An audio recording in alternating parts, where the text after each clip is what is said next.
Hey guys, tonight we are tiptoeing into the surprisingly dramatic and occasionally quite gloomy social life of the ancient Greek gods, specifically focusing on how one young goddess ended up taking what we might charitably call an extended and initially rather involuntary vacation. Picture the sun-drenched meadows carpeted with wildflowers, the gentle buzz of happy little ancient Greek bees, and a young goddess, let's call her Persephone, blissfully unaware that her life is about to take a very sharp, subterranean left turn. This isn't your average gap year backpacking trip. We're talking a full-blown, hope you packed for eternal gloom kind of journey. Honestly, navigating the politics and surprise real estate acquisitions of the Greek gods. You probably won't survive this tale without wondering how anyone got anything done with all the divine drama. So, before you get comfortable, take a moment to like the video and subscribe, but only if you genuinely enjoy what I do here. I'd also love to see where you're tuning in from and what time it is in your corner of the world. So, drop a comment below. Now, dim the lights, maybe turn on a fan for that soft background hum, and let's ease into tonight's journey together. Let's start by getting to know our protagonist before her life takes that unexpected detour. You find her in a place of perpetual springtime, a meadow so vibrant with color it almost hums. This is Persephone, or as she's often called in her youth, Kor, which simply means the maiden. And a maiden she is in every sense of the word, young, innocent, and seemingly without a care in the vast, sunlit world. Her days are spent among the flowers, but which isn't surprising, as she's often considered the very essence of spring's new growth. The tender shoots, the unfurling petals. Imagine her, a graceful figure with a lightness in her step. Her hair perhaps the color of ripening wheat or dark like rich earth, crowned with a circlet of wildflowers she's just gathered. Her primary attribute, the ancient equivalent of her personal brand, was often simply flowers, depicted holding them, weaving them, or just being surrounded by a riotous bloom. Her main responsibility in the grand scheme of divine duties seems to have been ensuring the local daisy and narcissus population didn't get entirely out of hand. A tough gig, perhaps, but someone had to oversee the floral aesthetics of ancient Greece. She is the daughter of rather impressive parentage. As you might expect, her father is none other than Zeus, king of the gods, ruler of Olympus, wielder of thunderbolts, and a deity with a rather complicated family tree and an even more complicated romantic history. Her mother is Demeter, the powerful and deeply revered goddess of the harvest, agriculture, grain, and the earth's fertility. Demeter is the one who ensures the fields are bountiful, the crops ripen, and humanity doesn't starve. She's a serious, nurturing goddess, deeply connected to the cycles of life and growth on earth, and Persephone, her core, is her pride and joy, the embodiment of the life that springs forth when the earth is kind. The bond between Demeter and Persephone is incredibly close, a tender and protective maternal love. Demeter watches over her daughter with a fierce devotion, perhaps keeping her somewhat sheltered from the more boisterous and unpredictable aspects of Olympian society. You can imagine Demeter as a classic helicopter parent, Olympian style. If Persephone so much as stubbed her toe on a particularly stubborn crocus, Demeter was probably ready to call down a localized blight on a nearby olive grove just to make a point.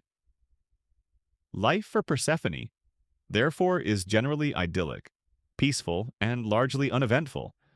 Her companions are often the Okeanides, gentle nymphs of the ocean, or other nature spirits, and together they while away the sunlit hours in meadows, gathering flowers, dancing, and singing, far from the plodding and power plays of Mount Olympus.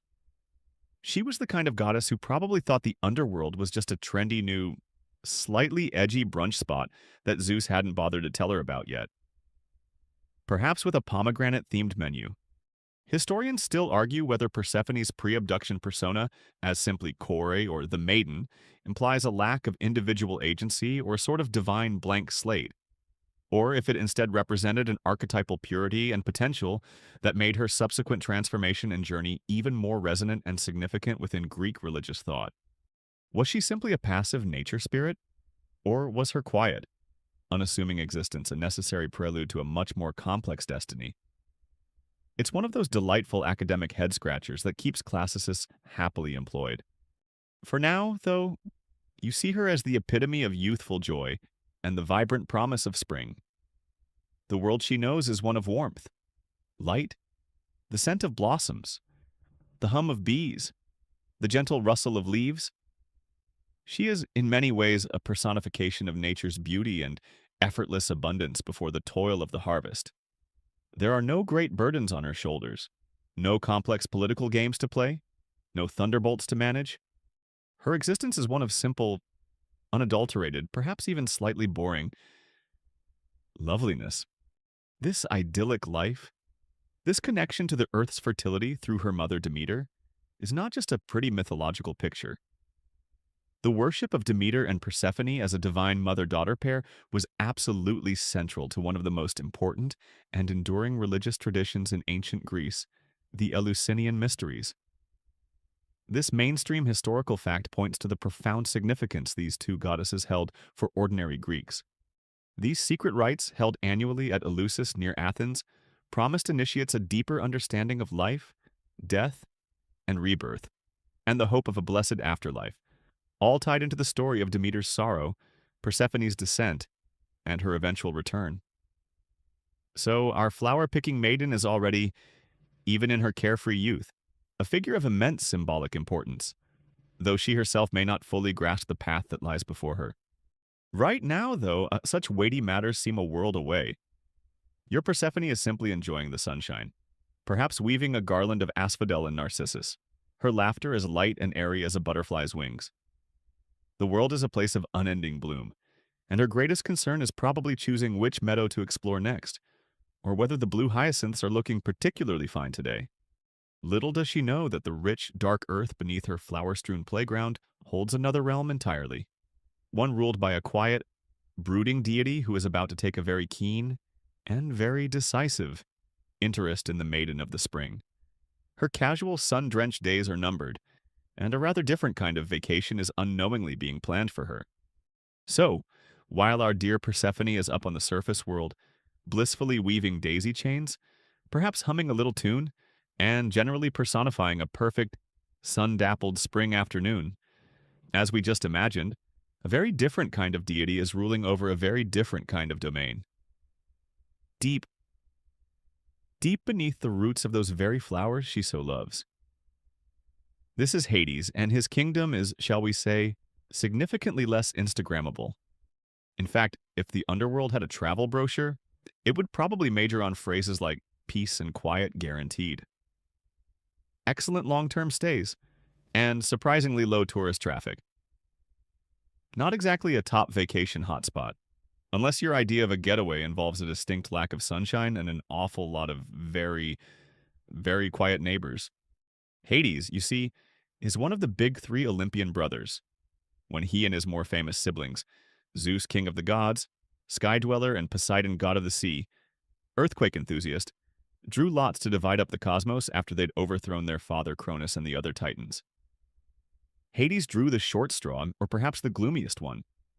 He became the ruler of the Underworld, the vast, shadowy realm of the dead. It's a pretty important gig. Make no mistake. Everyone eventually becomes one of his subjects. He's also sometimes known as Pluto, which means the rich one. Not because he's hosting lavish parties, but because all the precious metals and hidden wealth of the earth technically fall under his domain. A nice perk, though probably not much use when your subjects are mostly incorporeal shades. His personality, as you might expect from someone whose daily view is endless fields of pale asphodel and misty rivers, tends towards the somber and stern. He's not typically portrayed as actively evil or malevolent in the way some later traditions might imagine a ruler of the dead. He's more of a reluctant, duty-bound administrator of a necessary, if profoundly depressing, cosmic department. He's unyielding, and he makes sure the rules of his kingdom, primarily, that once you're in, you don't get out, are strictly enforced. He rarely ventures up to the sunlit world of Olympus, preferring the quiet solitude of his own domain. You get the sense he's the introverted brother who got stuck with the least glamorous part of the family business and just kind of leaned into it. His kingdom, also often just called Hades, is a place of dim light and muted colors. Imagine vast cavernous spaces, rivers like the Styx which souls must cross, Acheron the river of woe, and Lethe the river of forgetfulness, winding their way through desolate plains. The asphodel meadows are where the ordinary shades of the dead wander aimlessly, like listless commuters on an eternal, gloomy Monday morning. There's a distinct lack of birdsong, a noticeable absence of laughter, and the air is probably cool and still, carrying perhaps the faint, dry scent of dust and something ancient and forgotten. His palace, though undoubtedly grand in its own way, reflects this overall aesthetic. Think imposing, dark stone, vast, echoing halls, and very little in the way of cheerful floral arrangements. And it's here, in this majestic but overwhelmingly solitary kingdom, that Hades finds himself feeling, well, a bit lonely. Being king of a realm where pretty much everyone is, by definition, a non-corporeal ghost probably doesn't make for sparkling dinner conversation. How was your day, dear Shade? Oh, more ethereal moaning, a bit of aimless wandering. Same old, same old. Gods and goddesses from Olympus rarely pop down for a visit. It's not exactly on the way to anywhere. And the ambiance is a bit of a downer. He has no queen, no consort to share his shadowy throne or the silent grandeur of his realm. He's got all this power, all this territory, but no one to, say, discuss the draftiness of the West Wing with, or to debate the merits of installing a slightly less depressing style of brazier. Scholars continue to debate the original characterization of Hades, whether he was always seen as this grim and reluctant ruler of the departed, or if earlier cults, before the Olympian myths fully crystallized, might have portrayed him in a more ambivalent or even chthonic fertility god role, perhaps linking him more directly to the Earth's hidden bounty and the cycles of life and death. It's a fascinating question how his image evolved into the rather solitary figure we generally know. The ancient Greeks. It's important to remember, and this is a mainstream historical fact, had a complex and rather nuanced view of the afterlife. The underworld wasn't uniformly a place of fire and brimstone punishment like the later Christian concept of hell. For most souls, it was simply a dim, neutral, and somewhat boring place of existence. There were, of course, special designated areas, Tartarus, a deep abyss for the truly wicked and those who had offended the gods, where they endured eternal punishments, and the Elysian Fields, or Elysium, a much more pleasant, paradise-like realm reserved for heroes and the exceptionally virtuous. Hades, in his gloomy palace, presided over all of it, ensuring every soul went to its allotted place. So, with all this endless, quiet responsibility, it's perhaps understandable that Hades might start to yearn for a bit of companionship, a queen to share his vast, echoing domain, and why Persephone, our carefree flower child from the sunny meadows above, well, the myths don't always give explicit, logical reasons for divine attractions, but you can speculate. Perhaps it was her radiant beauty, her youth, her vibrant association with life, flowers and spring, everything that was the absolute antithesis of his own existence and his kingdom. Maybe he thought bringing a little bit of that light, that life, into the gloom of the underworld would liven the place up. It's like an interior decorator deciding the local crypt really needs more vibrant scatter cushions and a cheerful accent wall. Or perhaps, having observed her from afar, and a quirky tidbit is that Hades possessed a powerful artifact, the Helm of Invisibility, also known as the Cap of Hades, given to him by the Cyclopes during the Titanomachy, which would have allowed him to move about unseen and observe the world above without anyone being the wiser. He was simply smitten by her innocent charm. Whatever his exact motivations, desperate loneliness, a desire for beauty, or perhaps even a very poorly thought-out plan to improve interdepartmental relations between the upper and lower worlds, Hades has set his sights on Persephone. He's decided she will be his queen, and being a god, especially one of the big three, he's not really the type to send a polite dinner invitation and hope for the best. His method of courtship, as you're about to discover, is going to be considerably more direct and a whole lot more disruptive to Persephone's hitherto peaceful, flower-filled existence. The Lord of the Underworld is about to make a house call, and our unsuspecting Maiden of the Spring is in for the vacation of a lifetime, whether she likes it or not. So, Hades, our lonely king of the underworld, has made up his mind. He's not about to send a delicately scented papyrus note via Hermes. The divine messenger boy, asking Persephone if she's free for, say, the next eternity. As we pondered in the last section, oh no, his methods, you'll find are a tad more direct and significantly less reliant on polite social niceties. And our carefree flower child? Persephone, still blissfully unaware of her admirer in the gloom below. Remember her, frolicking in those sun-drenched meadows, probably debating the merits of a new daisy chain design, is about to receive an invitation she literally cannot refuse. Think of it as an express delivery service, straight to your new, rather shadowy, vacation home. You find Persephone on what seems like just another perfect, golden afternoon. She's in a lush meadow, perhaps the mythical plain of Nysa, or Enna in Sicily, a place bursting with life and color. She's not alone. Her usual companions, the Okeanides or Naiads, those graceful, giggling water nymphs, are with her, all of them engaged in the very serious business of gathering flowers. They're weaving garlands, their laughter echoing lightly in the warm air. The scene a picture of idyllic innocence. The sun is shining, the bees are buzzing a lazy tune, and there's not a hint of trouble in the world. It's the kind of day where you just know nothing could possibly go wrong, which, in Greek mythology, is usually your cue to brace for impact. As Persephone wanders, her eye is caught by a bloom unlike any she has ever seen before. Some stories say it was a narcissus, but no ordinary one. This flower, perhaps specially created by Gaia, the earth goddess, or even with a nod from Zeus himself, was an irresistible lure. It might have had 100 blossoms stemming from a single root, or a fragrance so intoxicating it reached the highest heavens and the deepest seas. This wasn't just any old buttercup from the field. This was the A-list celebrity of flowers, the kind that makes all the other flowers in the meadow feel a bit frumpy and insecure. Oh, you have 5 petals and a lovely yellow center. That's quaint. I, on the other hand, have 100 blossoms, and I smell like divine intervention and a hint of impending doom. Naturally, Persephone, a connoisseur of all things floral, is utterly captivated. She strays a little from her companions, drawn by its unique beauty, her hand reaching out to pluck this magnificent specimen. And just as her fingers brush against its stem, the very earth beneath her feet groans. A deep rumble, a tremor, and then, with a terrifying suddenness, the ground splits wide open.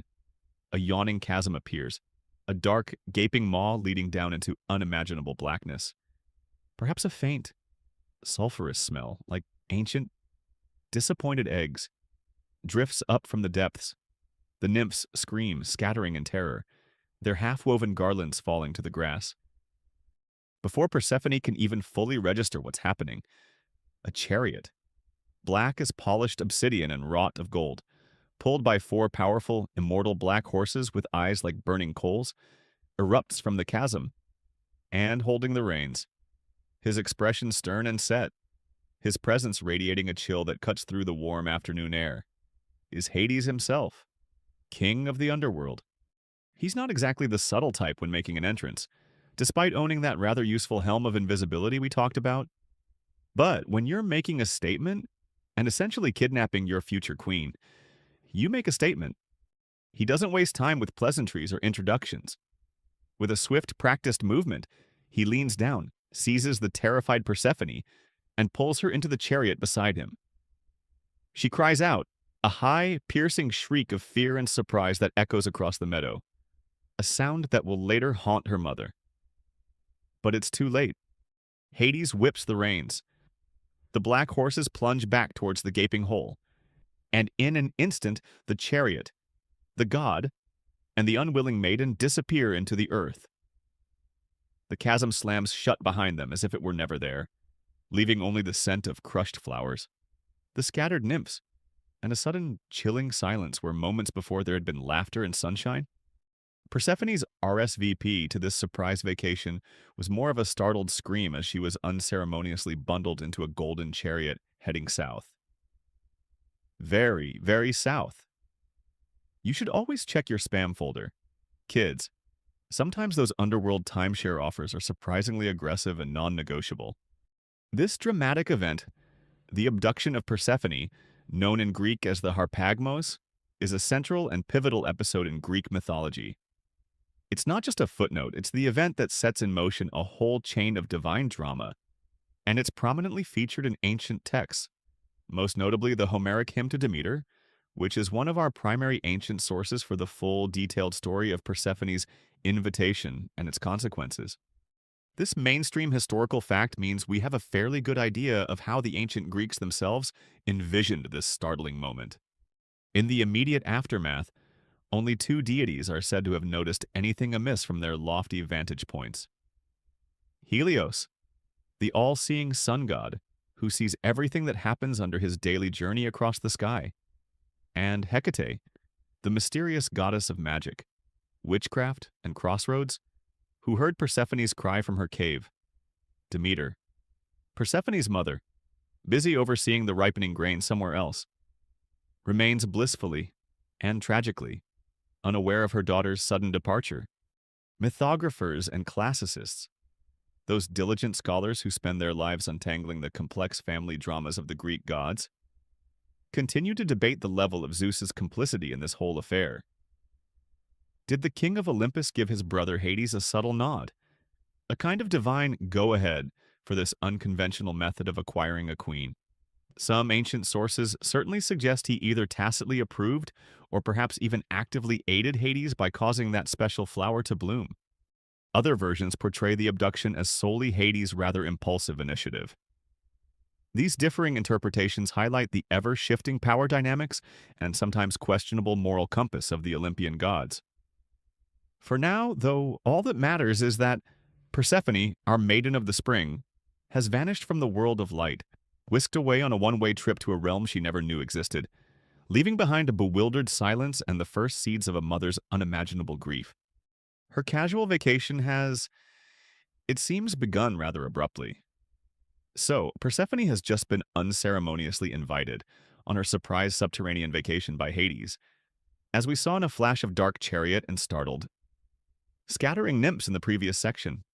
Back on that now empty meadow, the special narcissus she was about to pick is probably already starting to look a bit forlorn, a tiny, sad foreshadowing of what's about to hit the entire planet, thanks to one very, very unhappy mother, the powerful goddess Demeter.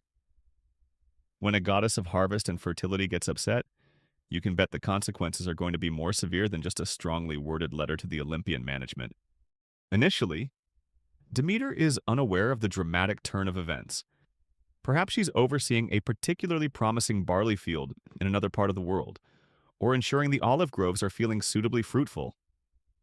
But as the hours pass and Persephone doesn't return with her nymph companions from their flower-gathering expedition, a cold dread begins to creep into Demeter's heart. The nymphs, when they finally gather the courage to report back, can only say that Persephone was there one moment, reaching for a wondrous flower and gone the next, with a rumble from the earth. They didn't see who took her or where she went. This is when Demeter goes into full divine panic mode, which, as you can imagine, is considerably more intense than a mortal parent losing their child in a crowded marketplace. For 9 days and 9 nights, she searches, forsaking ambrosia and nectar, the food and drink of the gods. She doesn't bathe, she doesn't rest, holding blazing torches in each hand, a symbol of her desperate, unceasing quest. She roams the earth, calling out her daughter's name, her voice filled with anguish. You can picture her, a once radiant goddess now cloaked in dark robes, her face etched with worry and sorrow, tirelessly scouring every mountain, every valley, every hidden grove. Demeter went full divine detective mode, probably interrogating every squirrel, every dryad, every river god she came across. Did you see a bright, flower-loving maiden? Answers to core? Possibly being chauffeured downwards at high speed by a rather gloomy fellow in a dark, flashy chariot? No, utterly useless, the lot of you. Finally, on the 10th day, she encounters Hecate, the goddess of magic and crossroads, who, as we know, had heard Persephone's cry. Hecate, carrying her own torch, approaches Demeter with compassion and confirms that she indeed heard the maiden's shriek as she was being dragged away. But she didn't see the culprit. Hecate, however, has a sensible suggestion they should go and ask Helios, the sun god. Helios, with his chariot of the sun, travels across the sky every day and sees everything that happens on Earth. If anyone knows what happened to Persephone, it's him. So, the two grieving goddesses approach Helios, and Helios, being the ancient world's equivalent of a celestial CCTV system with a very wide-angle lens, finally spills the beans. He tells Demeter the truth: it was Hades, her own brother, king of the Underworld, who abducted Persephone to be his unwilling bride. And, to add insult to cosmic injury, Helios implies that Zeus, king of the gods and Persephone's own father, either consented to this arrangement or at least turned a blind eye. Yeah, saw the whole thing. You can almost hear Helios saying, trying to sound nonchalant. Hades had a chariot? Zeus probably signed off on it. Standard Olympian family stuff. You know. Anyway, don't shoot the messenger.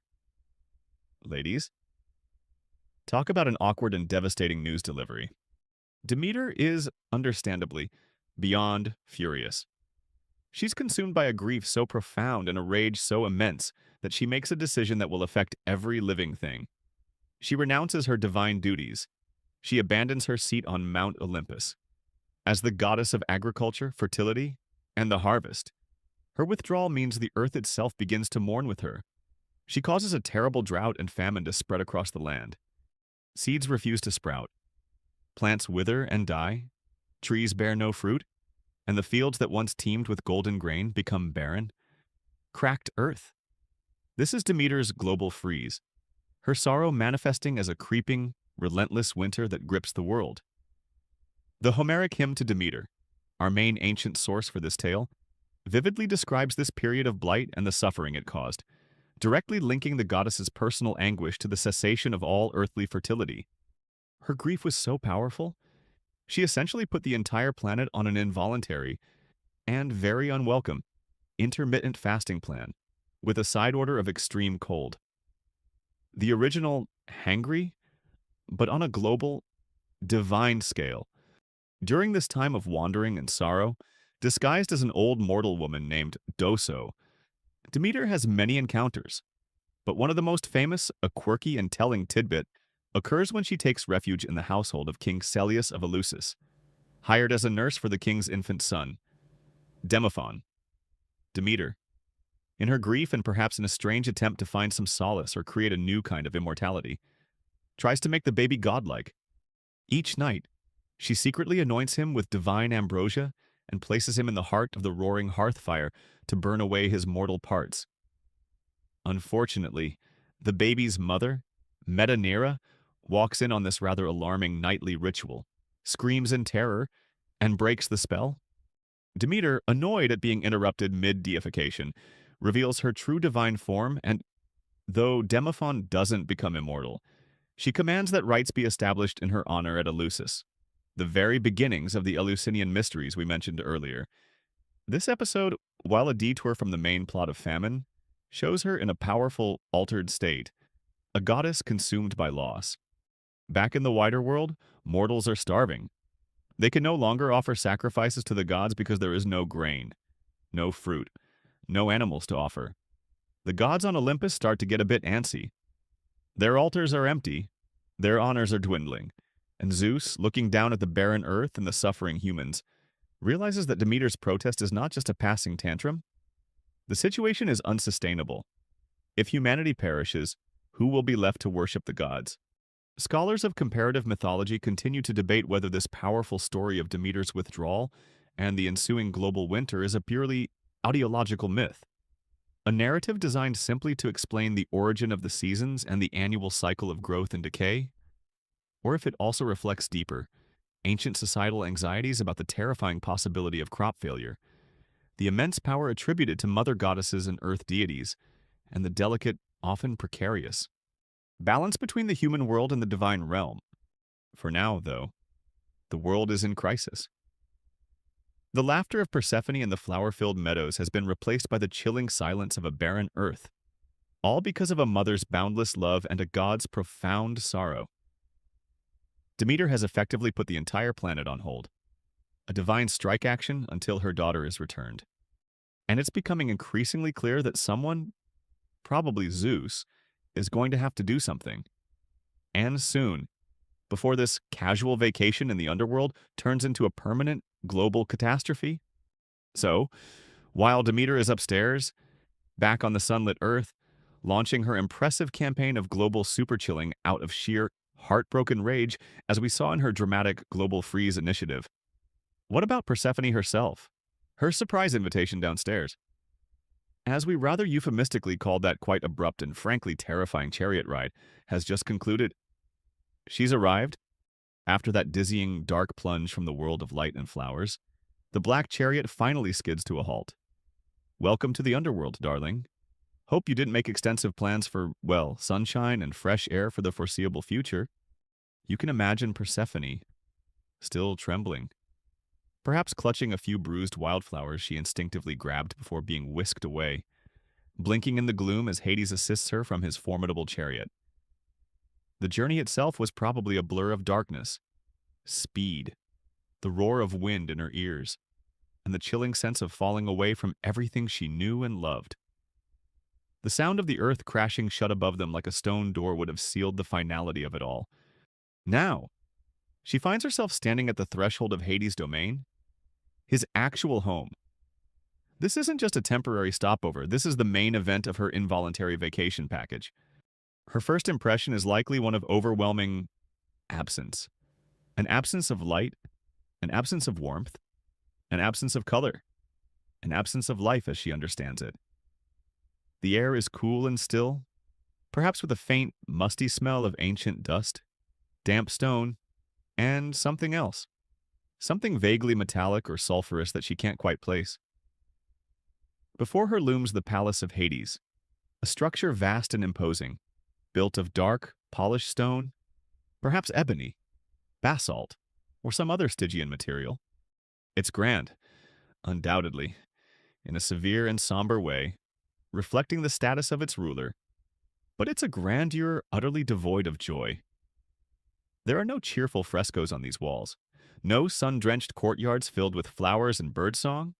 Instead, there are long, echoing corridors, vast, empty halls, and perhaps intricate carvings depicting scenes from the underworld, which probably aren't the most uplifting murals to gaze upon when you've just been kidnapped. Think goth minimalist with a heavy touch of eternal despair chic.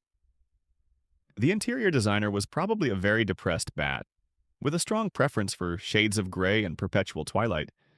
Persephone, our maiden of spring, must feel utterly bewildered, terrified and heartbroken. One moment she was in a meadow bright with sunshine and the laughter of her nymph companions, and the next, she's in this place, this silent, shadowy, and profoundly unsettling kingdom. She's disoriented, grieving for her lost world, for her mother Demeter, whose anguished cries she can almost imagine. She's a splash of vibrant, terrified life in a realm of muted, eternal stillness. Hades himself, now on his home turf, might try to adopt the air of a gracious, if somewhat socially awkward, host. He probably gestures towards his throne, a massive, ornate seat of black stone, perhaps with another slightly smaller one beside it, implicitly inviting her to take her place as his queen. Welcome to my humble, if somewhat subterranean, abode. You can almost hear him in tone. His voice is deep and resonant as a tomb. Do make yourself comfortable. Ignore the persistent moaning shades you might see flitting about in the corners. They're just part of the ambiance. Can I offer you a seat on this rather imposing throne made of solidified gloom and good intentions?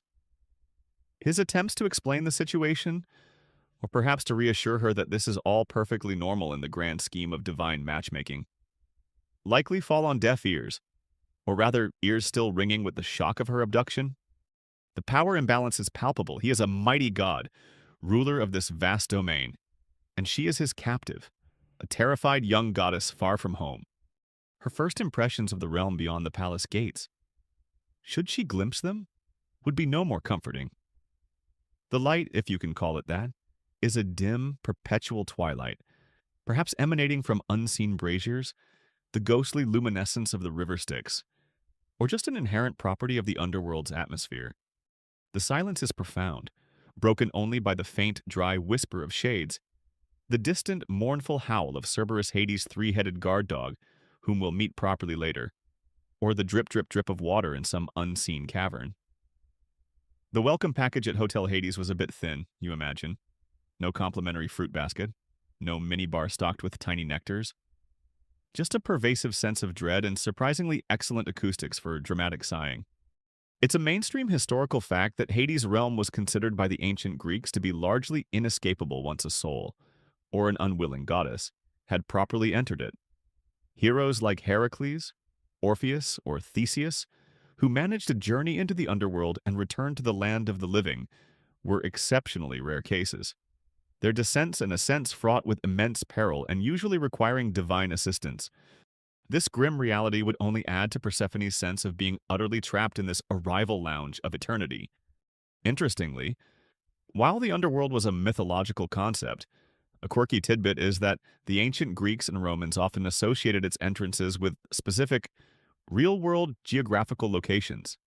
Caves like the one at Cape Tainaron in Laconia, or areas near volcanic lakes like Avernus in Italy, were believed to be actual portals to Hades' domain, places where the veil between worlds was thin. One wonders if Persephone's dramatic descent occurred through one such fabled spot. Classicists and literary scholars continue to analyze the psychological portrayal of Persephone in the various ancient texts that recount her story. They debate whether her initial response upon arriving in the underworld is primarily one of passive victimhood, a silent, stunned shock that renders her incapable of action, or if there are already subtle hints of an emerging, albeit deeply suppressed, resilience or curiosity about this strange new world she's been thrust into. Is she merely a wilting flower? Or is there a core of divine strength beginning to stir within her? Even in these first terrifying moments. For now, though, as she stands in the vast, cold hall of Hades' palace, the weight of her predicament settles upon her. This isn't a brief visit. There are no return tickets being offered. This is her new reality, her unexpected and entirely unwelcome. Permanent vacation. The Lord of the Dead has claimed his queen, and Persephone, the Maiden of Spring, finds herself checked in for an indefinite stay in the gloomiest kingdom imaginable. So, Persephone has officially checked in to the Underworld Hilton, as we saw in the previous section, and Hades, ever the attentive host and, let's be frank, her rather insistent kidnapper, probably figures it's time for the grand tour of his domain. This isn't your typical holiday orientation. Mind you, with cheerful guides pointing out the best spots for a sunset cocktail. It's more of a get-to-know your new, eternally gloomy surroundings kind of excursion. To your left, you'll observe the river of unending woe. To your right, our state-of-the-art three-headed security system who really doesn't appreciate unannounced departures. Do try to enjoy your indefinite stay, perhaps Hades, in an attempt to make her feel something other than sheer terror and despair, decides to show her the key sites, the famous landmarks of his kingdom. He might lead her from his dark, echoing palace, his black chariot probably parked in some Stygian multi-story cavern, towards the first major feature any new arrival would encounter, one of the great rivers of the underworld. Let's say it's the river Styx, the river of unbreakable oaths, or perhaps Acheron, the river of pain. Its waters are dark, oily, and sluggish, flowing silently through the vast gloom. And waiting on the bank, with his rickety ferry, is Charon, the ancient, unkempt, and perennially grumpy ferryman of the dead. His job is to transport the souls of the newly deceased across the river to their final resting place. But only if they have the fare, an obol, a small coin, traditionally placed in the mouth of the deceased by their relatives during funeral rites. Charon, you see, was the original grumpy ferryman, probably with a strict no small talk, no eye contact, and definitely no trying to pay with exposure policy. A quirky and rather grim tidbit is that if a soul arrived without their coin, or if they hadn't received proper burial rites, Charon would refuse them passage, leaving them to wander the desolate banks for 100 years. One imagines a slight awkwardness as Persephone, a living goddess and decidedly undeceased, approaches. Does she need a ticket? Hades probably just gives Charon the look, and he grudgingly ferries them across, muttering about special privileges and the decline in professional standards. Once across the river, they'd approach the very gates of Hades' realm proper, and here you'd meet the chief of security, Cerberus. This isn't your friendly neighborhood Labrador. Cerberus is a monstrous three-headed hound, with a serpent for a tail, a mane of writhing snakes, and a bark that could curdle the blood of the bravest hero. His job is to prevent the dead from escaping and the living from entering uninvited. As Hades and Persephone approach, you can imagine Cerberus giving a few earth-shaking growls, his multiple sets of eyes fixing on the unfamiliar goddess. But with a word or a gesture from his master, Hades, the beast, would likely settle, perhaps even offering a grudging, rumbling tail wag for the king. Cerberus part guard dog? Part nope? You're absolutely not leaving welcoming committee. All three heads equally unimpressed with any attempts to sneak out for a quick breath of fresh air. Good boy, highly debatable. Effective deterrent, undeniably. Beyond the gates, Hades might show Persephone the Asphodel Meadows. This is the vast, gray, and rather monotonous plain where the souls of most ordinary people, those who were neither exceptionally good nor exceptionally wicked in life, spend eternity. It's an endless expanse, carpeted with pale, ghostly asphodel flowers, the only vegetation that seems to thrive in this dim light. Here, the shades of the dead flit about like bats or shadows, whispering, insubstantial, often having lost much of their memory and personality from drinking from the river Lethe, forgetfulness upon arrival. They are not suffering, exactly, but they are not joyful either. They simply exist. The Asphodel Meadows where souls go for an eternity of, well, mostly just existing, very quietly, in a sort of perpetual, low-grade ennui. Think of it as the universe's most boring, never-ending waiting room. The highlight of the eon is probably when a new, equally bored shade arrives to join the silent, drifting crowd. Classicists continue to debate the symbolic significance of this particular region of the underworld, questioning whether the Asphodel Meadows represented a truly neutral, passionless state or a subtly melancholic one, reflecting ancient Greek anxieties about the fading of individual consciousness and vitality after death. Perhaps Hades, in his grand tour, would also point out the fields of mourning, a more sorrowful region reserved for those who died of a broken heart or unrequited love, forever pining for what they lost. And from a safe distance, he might indicate the immense, dark walls of Tartarus, the deepest, most terrible abyss of the underworld, where the Titans were imprisoned after their war with the gods, and where the truly heinous sinners, like Sisyphus forever rolling his boulder, or Tantalus forever reaching for food and water just out of his grasp, endured their eternal, inventive punishments. Probably not a place for a leisurely stroll. To show it's not all gloom and despair, or perhaps to highlight his just and orderly rule, Hades might even offer Persephone a glimpse of the Elysian fields, or Elysium.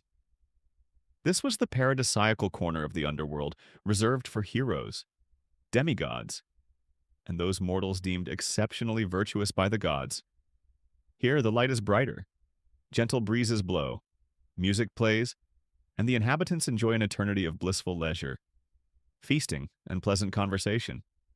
It's a stark contrast to the rest of his domain, a little pocket of eternal springtime in the land of shades. The ancient Greeks, you see, had a very well-established geography of the underworld, a mainstream historical fact detailed in their myths and literature. It wasn't just a vague, shadowy place. It had distinct regions, famous rivers like the Styx, Acheron, Lethe, Phlegethon the river of fire, and Cocytus the river of wailing, all forming a consistent, if rather terrifying, map of the afterlife. As Persephone is taken on this highlights tour, she sees the vastness, the order, and the inescapable nature of Hades' kingdom. She sees the endless river of new arrivals, the unyielding guardian at the gate, the countless silent shades, Her own reactions during this tour are likely a mixture of continued fear, profound sadness for her lost world, and perhaps a dawning, chilling understanding of the realm she is now expected to inhabit. Maybe a flicker of horrified curiosity, or even a touch of divine resilience as she takes in the sheer scale and immutable laws of this place. This is Hades' world, his responsibility, and now, in his mind at least, it is to be hers too. The less than sunny tour, with its distinct lack of souvenir shops or pleasant cafes, eventually concludes, perhaps back at the dark, imposing palace, leaving Persephone with a much clearer and infinitely more depressing picture of her new involuntary vacation spot.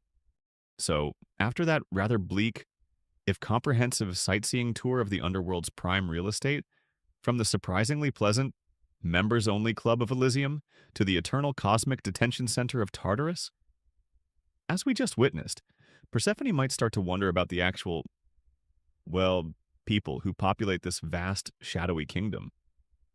It's not just about the gloomy rivers like the Styx, or impressively multi-headed guard dogs like Cerberus.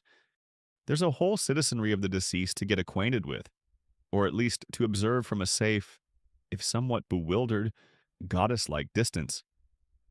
This is the part of the vacation where you meet the locals, though in this particular resort, the locals are notably lacking in get up and go. Her first and most numerous encounters would be with the ordinary shades in those endless asphodel meadows we glimpsed. Imagine her, a figure of vibrant, if currently very subdued, life, moving among these pale, fluttering entities. The shades of the dead, for the most part, are not solid. They are like wisps of smoke, like shadows, their forms indistinct and translucent. They often speak in soft, dry whispers, like the rustling of dead leaves or the sighing of wind through barren branches. Many of them, having drunk from the waters of the river Lethe upon their arrival, have forgotten their former lives, their passions, their identities. They retain only faint impressions, a lingering sense of who they once were, but without the clarity or the will that animated them in the world above. They just sort of exist, drifting aimlessly through the gray fields. The shades in Asphodel Meadows weren't exactly party animals, more like party phantoms. Their idea of a wild eternity was probably a particularly strong gust of subterranean wind, rustling their incorporeal forms in a slightly different direction.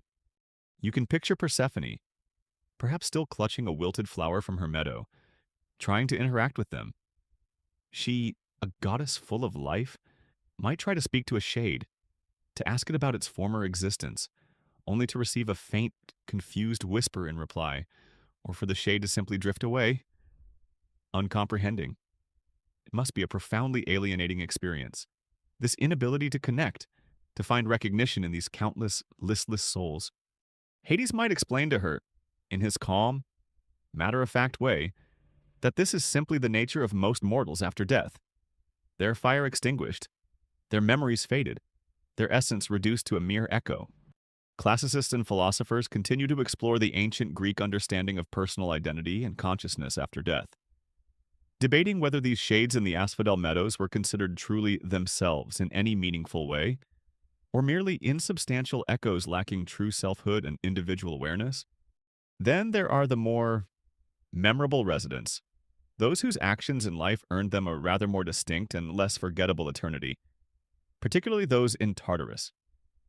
If Hades continued his tour, he might show her from a very safe distance. One assumes some of the underworld's most notorious figures. There's Sisyphus, the cunning king who cheated death and now pays for it by eternally rolling an immense boulder up a hill, only to have it roll back down just as he nears the summit. You can almost feel the crushing futility of his endless labor. Sisyphus with his boulder the ultimate symbol of a pointless, never-ending task. You just know he tried every trick in the book in the early millennia. What if I try rolling it sideways? Perhaps if I just leave it here for a bit and pretend I didn't see it go. Nope. Cosmic HR is very strict about these eternal performance reviews. Nearby, she might see Tantalus, another king who offended the gods, perhaps by serving them his own son at a banquet, Mythological dinner parties could get really awkward. His punishment is to stand forever in a pool of water that recedes whenever he tries to drink, with fruit-laden branches just above his head that sway out of reach whenever he tries to eat. He is tormented by perpetual hunger and thirst, with relief tantalizingly close but always unattainable. Tantalus, forever thirsty with water just out of reach. It's like being eternally stuck in front of a divine vending machine that only accepts exact change. And all you have is a single, massive, unchangeable gold drachma? For eternity? And there are others Ixion, bound to a perpetually spinning, fiery wheel for daring to desire Hera, Zeus's wife, the Danaïdes, the 50 daughters who murdered their husbands on their wedding night, except for one, now condemned to endlessly try to fill leaky jars or a sieve with water.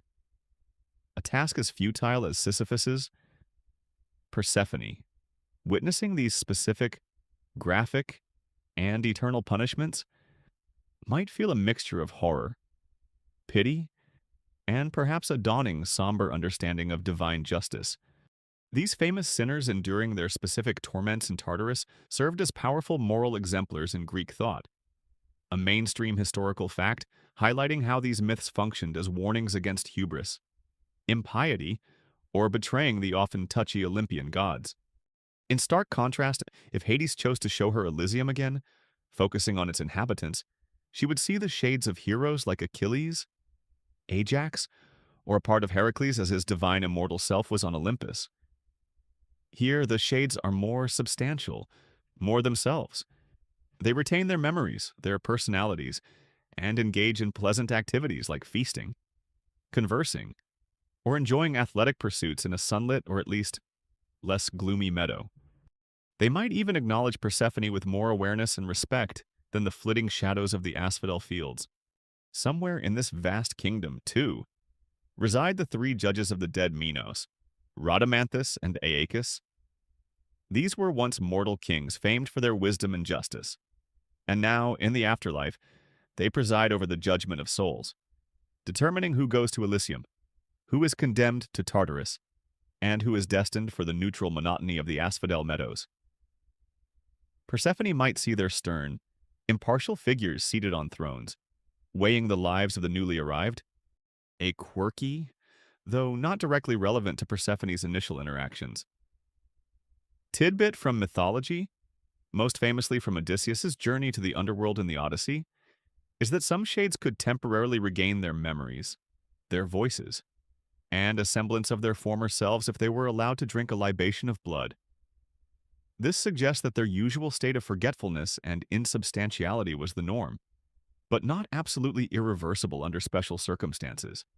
One also hears of shades sometimes pestering new arrivals with mournful questions about the world above, desperate for any scrap of news from the lives they left behind.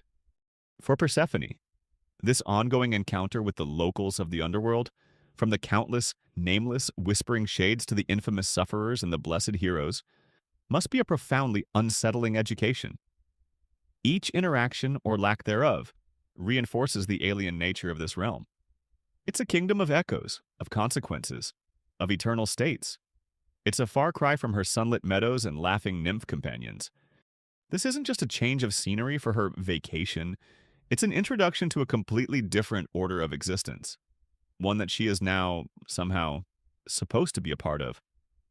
The guest book here is very, very long, and the checkout process is notoriously difficult. So, after Persephone has had the unique and rather chilling experience of meeting the locals of the underworld, from the perpetually bored whispering shades of the asphodel meadows to the eternally frustrated Sisyphus with his very uncooperative boulder as we explored in our last rather gloomy chat, you might well wonder how she's personally coping with her extended, entirely involuntary stay. This isn't exactly a vacation where you can just pack your bags, leave a scathing review on Underworld Advisor, and demand a refund if the amenities, like sunshine or cheerful company, aren't up to snuff.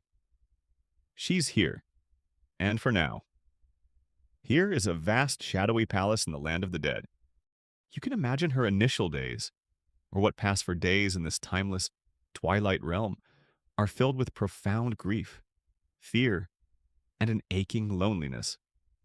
She misses her mother, Demeter, with a fierceness that probably feels like a physical pain. She misses the warmth of the sun on her skin, the scent of wildflowers, the vibrant colors of the world above, the gentle laughter of her nymph companions. Everything here is a stark, oppressive contrast: the dim, flickering light from unseen braziers, the cold touch of stone, the overwhelming silence broken only by unsettling whispers or the distant, mournful howls of Cerberus. Time itself probably feels distorted, an endless, unchanging expanse of gloom, with no dawn to look forward to, no sunset to mark a day's end. Hades, her captor and now, by his own decree, her husband and king, is a constant, if perhaps often silent, presence. Does he try to comfort her? Perhaps in his own stern, unpracticed way. He might offer her delicacies of the underworld, though what those might be is anyone's guess. Probably not sun-ripened figs. He might point out the gloomy splendors of his palace, the intricate carvings in black basalt, the thrones of polished ebony, the gleam of hoarded gold and silver that doesn't quite catch any real light. Persephone, my dear, you can almost hear him intone awkwardly. I've had the servants polish the obsidian floors to a particularly high sheen, just for you. And I've instructed Cerberus to only wag one of his many tails when you pass by, as a sign of, well, managed ferocity in your honor. He was probably trying, bless his gloomy subterranean cotton socks. But for Persephone, these attempts at hospitality would likely just underscore her captivity and the alien nature of her new surroundings. Their cohabitation must be a masterpiece of divine awkwardness. Slowly, though, very slowly. Because what else is there to do but endure? A subtle shift might begin. Not happiness, not acceptance, but perhaps a dulling of the initial raw terror. She might start to explore her immediate surroundings within the palace. If Hades allows it, or if he simply leaves her to her own devices in her designated chambers, she might find herself tracing the patterns in a dark tapestry, or staring out of a vast, unglazed window at the unchanging, misty landscape of the Asphodel Meadows. Persephone probably started trying to redecorate her gloomy palace chamber in her mind. Does this particular cavernous hall come in a slightly less soul-crushing shade of gray? No, right then. Perhaps a nice, cheerful pot of... Oh, wait, absolutely nothing grows down here. Does it? Never mind. This isn't to say she's becoming content. Far from it. But the human, or in this case, divine spirit has a remarkable capacity for adaptation, even in the most unpromising circumstances. A mainstream historical fact from ancient Greek culture is that women, upon marriage, were expected to leave their natal homes and adapt to their husband's household, a significant and often challenging transition. Persephone's situation is, of course, an extreme and involuntary version of this, a marriage by abduction to a new, utterly alien home. Her slow, reluctant settling in could be seen, in part, through this cultural lens. She might begin to observe the strange, orderly workings of the underworld with a kind of detached, mournful curiosity rather than just paralyzing fear. She sees the endless procession of new shades arriving, the silent efficiency of Hades' administration because even the land of the dead needs good management. Apparently, perhaps out of sheer crushing boredom, she might even take a reluctant, fleeting interest in the paperwork or the protocols of her new kingdom.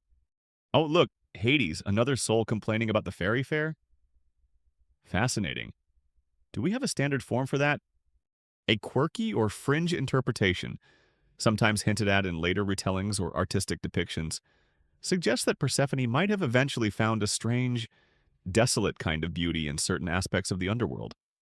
Perhaps in the eerie glow of subterranean crystals, the profound, unbroken silence of some of its deeper chambers, or even in the pale, ghostly elegance of the asphodel flowers themselves, a stark, minimalist aesthetic so utterly different from the vibrant abundance of the world above. It's like developing a taste for very, very minimalist black and white art after a lifetime of Technicolor. Psychological interpretations of the myth often debate the true nature of Persephone's adaptation during this period. Is it the beginning of a Stockholm syndrome? like acceptance of her powerful captor and her new reality? Is it a pragmatic, almost stoic adjustment to an utterly inescapable situation? Or, more intriguingly, are these early moments the first stirrings of her own intrinsic divine power beginning to assert itself? A quiet resilience taking root as she starts to understand, and perhaps eventually influence, the very realm that holds her captive. Her transformation from the carefree maiden core to the formidable queen of the underworld doesn't happen overnight. For now, as you picture her in those vast, somber halls, the initial shock has perhaps subsided into a deep, abiding sorrow, but also a kind of watchful stillness. She is no longer just the weeping, terrified girl snatched from the meadow. The options for escape are non-existent. The power of Hades and the immutable laws of his realm are absolute. So, she endures. She observes. She breathes the cool, damp air of the underworld and, in her own way, begins to exist within it. She has settled in, not with joy, not with consent, but with the quiet, enduring strength of a goddess finding her footing in the deepest, darkest place imaginable. Her involuntary vacation is turning into a very long-term stay, and the first reluctant steps towards her future role are perhaps unknowingly being taken.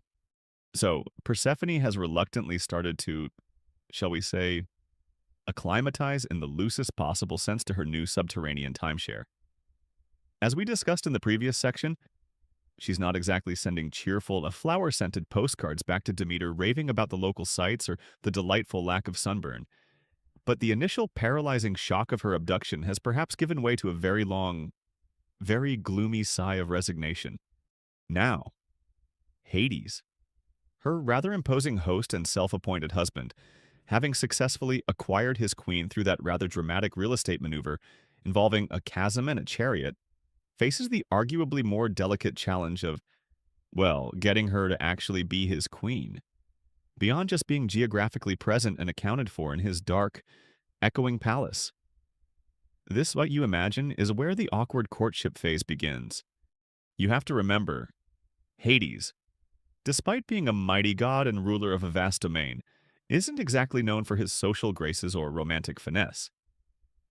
His experience with, shall we say, positive interpersonal relationships is probably somewhat limited, given his usual clientele consists of silent shades and eternally tormented sinners. But he didn't go to all the trouble of that surprise invitation just to have a miserable, weeping statue in his throne room. He presumably wanted a companion, a co-ruler, someone to share the unique charms of governing the afterlife. His loneliness, as we've touched upon, was likely a significant motivator. So he probably decides it's time to try and win her over, or at least make her stay slightly less unbearable. What kind of gifts do you offer a goddess of springtime when you're the lord of all things dark and subterranean? It's a bit of a head-scratcher. He can't exactly nip out and pick her a fresh bouquet of daffodils. So he likely offers her the treasures of his realm. My dearest Persephone. You can almost hear him boom, his voice probably making the stalactites quiver slightly. I've had my finest ghostly artisans craft you this rather fetching necklace of solidified tears of the eternally damned, each one catching the dim light in a unique, sorrowful way. And look, this charming little paperweight, a genuine fragment from Sisyphus's boulder. Quite the conversation starter. He might shower her with precious metals, gold, silver, gems wrested from the deep earth, things that glitter coldly in the gloom but hold none of the warmth or life she craves. He might offer her dark, rich fabrics, robes of deepest purple or black, embroidered with silver thread and patterns of bare, wintry branches or swirling Stygian mists. He might even have a second throne prepared for her beside his own, perhaps slightly less intimidating, upholstered in, probably still something quite somber, maybe velvet made from the wings of very melancholic bats. He might also try to impress her with the scale and order of his kingdom, a continuation of that initial tour, but this time with a look what you get to co-manage kind of vibe. He'd show her the vastness of his domain, the meticulous if grim way it's administered, the absolute obedience of his subjects who, to be fair, don't have much choice in the matter. All this, Persephone, can be ours to rule. You shall be honored, respected by every shade that crosses the Styx. Think of the power, the majesty. He's trying to sell her on the perks of being queen of the underworld, which, from her perspective, probably sounds about as appealing as a timeshare in Tartarus. In terms of creature comforts, he'd do what he could, within the rather strict limitations of a realm entirely devoid of sunshine. Perhaps he'd try to create a special garden for her within the palace grounds, planted not with flowers that need light, but with strange, pale, bioluminescent fungi, or trees whose leaves are made of hammered bronze that whisper in the subterranean drafts. He would certainly assign servants to attend her, though these would likely be silent shades or perhaps, as a quirky tidbit, some of the lesser chthonic deities or spirits, like the lampades, torch-bearing nymphs of the underworld, who might be tasked with lighting her chambers or accompanying her through the dimmer corridors of the palace. A rather spooky entourage for a goddess of spring. And Persephone's reaction to all this. You can imagine her, still pale, still mournful, her eyes constantly searching for a glimmer of sunlight that will never come. His gifts of cold jewels and dark fabrics likely feel like more chains binding her to this unwelcome place. His boasts about his kingdom's power probably just remind her of her own powerlessness. His attempts at conversation, if he makes them, are likely met with silence or quiet, sorrowful responses.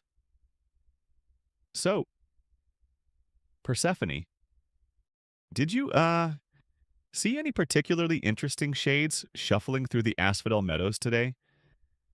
That Achilles fellow still going on about his heel, is he good times? Good times.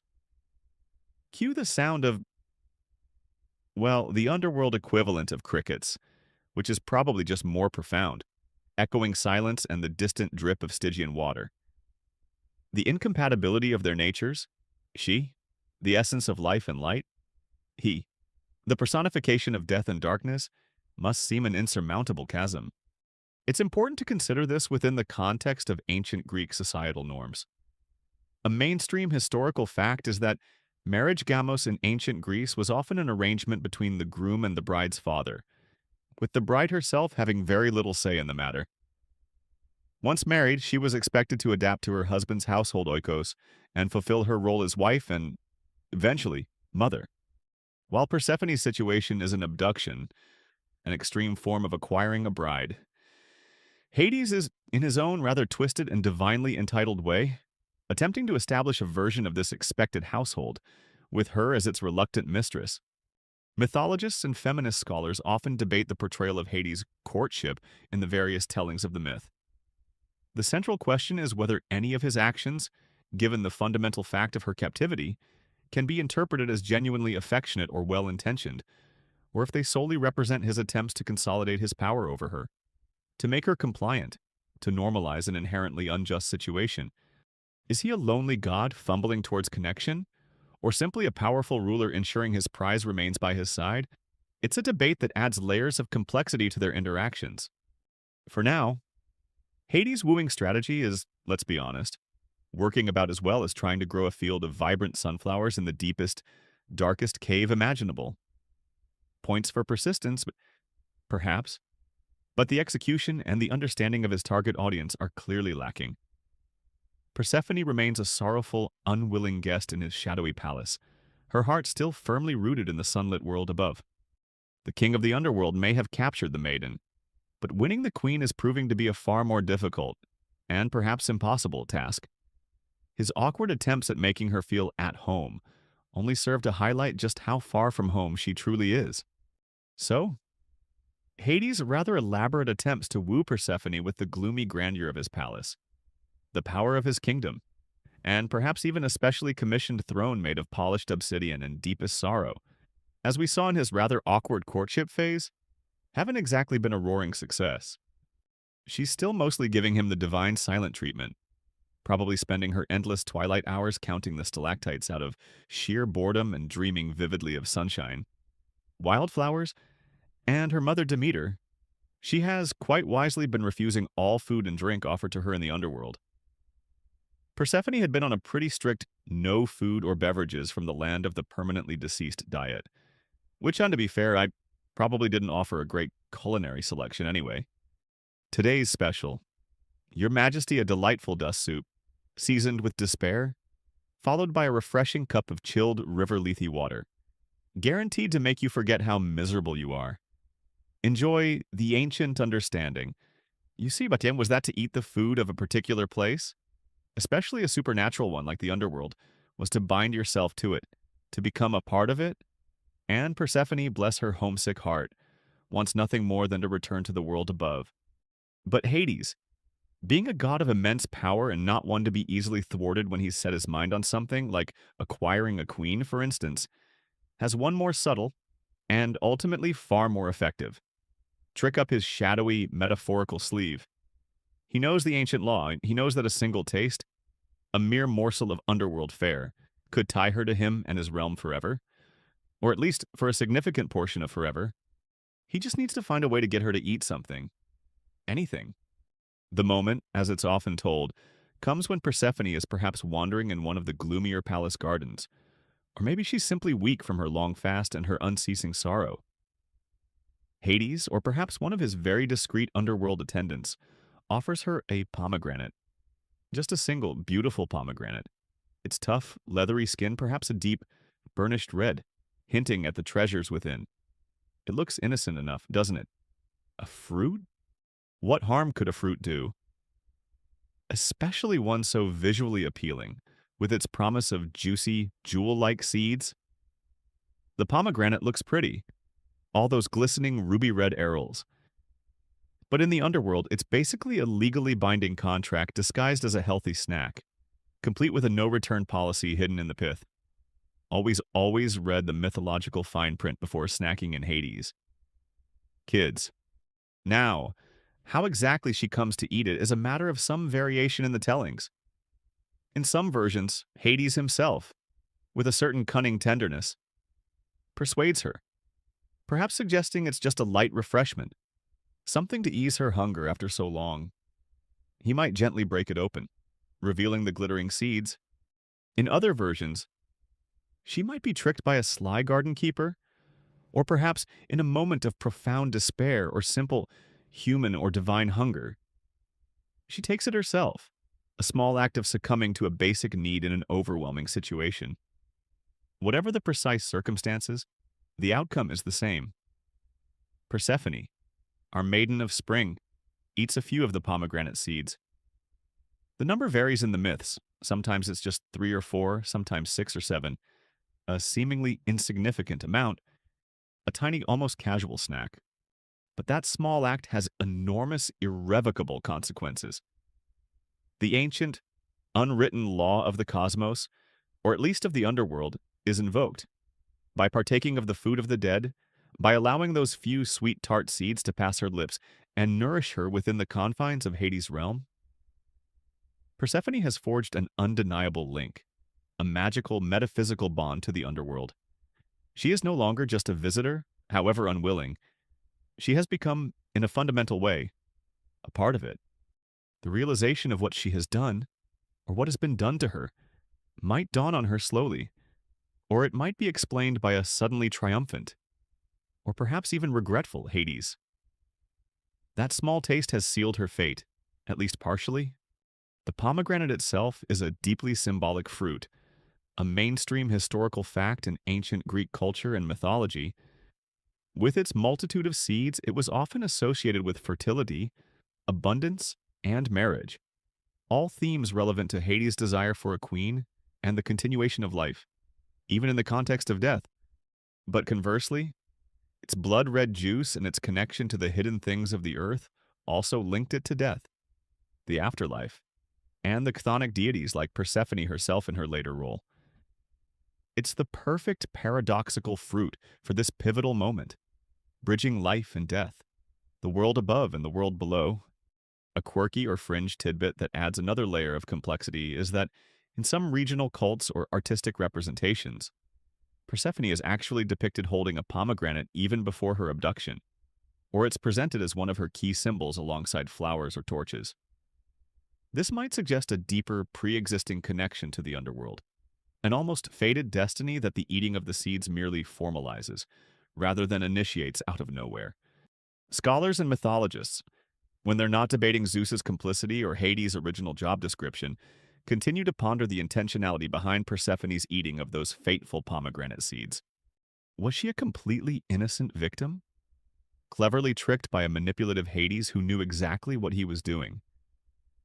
Did she act out of a moment of simple, naive hunger and weakness, with no understanding of the ancient magical implications, or, as some more nuanced interpretations suggest, was it perhaps a subconscious, or even a partially conscious, act of accepting a part of her new, inescapable reality? A first tentative step towards embracing her future role and finding some agency within the underworld. It's one of those beautifully ambiguous moments that make Greek myths so endlessly fascinating. Whatever her level of awareness or intent, the deed is done. Those few pomegranate seeds, so small, so seemingly harmless, have altered her destiny and, as we shall see, the destiny of the entire world above. She ate a few tiny seeds, a little afternoon nibble, and suddenly she's locked into a part-time job as Queen of the Gloom for a significant portion of every year. It's the ultimate must-divine, be careful what you snack on when you're on an involuntary extended vacation in a strange, dark place, cautionary tale. The casual snack has become a cosmic contract. So, Persephone has just inadvertently sealed her fate, or at least a significant part of it, with that seemingly innocent, yet cosmically binding, pomegranate snack, the ultimate underworld welcome basket with very tricky terms and conditions. As we just discovered, meanwhile, up on the surface world, her mother Demeter's global freeze program, that rather dramatic protest against her daughter's abduction, remember her turning off the planet's plant-growing switch back in Section 4, is going splendidly. If by splendidly you mean everything is brown, barren, mortals are starving, and the gods on Mount Olympus are starting to get seriously concerned about the dramatic drop-off in those lovely, fragrant barbecue sacrifices they so enjoy. This, naturally, means it's time for Big Daddy Zeus, king of the gods and master of looking concerned when things get really out of hand, to finally step in and dispatch his most reliable and speediest troubleshooter. Zeus finds himself in a bit of a divine pickle. On one hand, his sister wife Demeter is on a divine grief strike that's threatening to wipe out all life on Earth, which is generally bad for the long-term worship prospects of the entire Olympian pantheon. On the other hand, his brother Hades has, by ancient if rather forceful tradition, claimed a bride, and interfering in another god's domain, especially the gloomy and powerful lord of the underworld, is not something to be done lightly. Plus, there's that pesky business of Persephone having now tasted the food of the dead. It's a delicate diplomatic situation, requiring tact, speed, and someone who isn't afraid to make a round trip to the gloomiest address in the cosmos. Enter Hermes. Hermes is the divine messenger, the god of travelers, merchants, thieves a useful skill set. That one? Heralds and boundaries. He's the guy with the famous winged sandals, the talaria, that allow him to flit about between worlds faster than you can say divine intervention.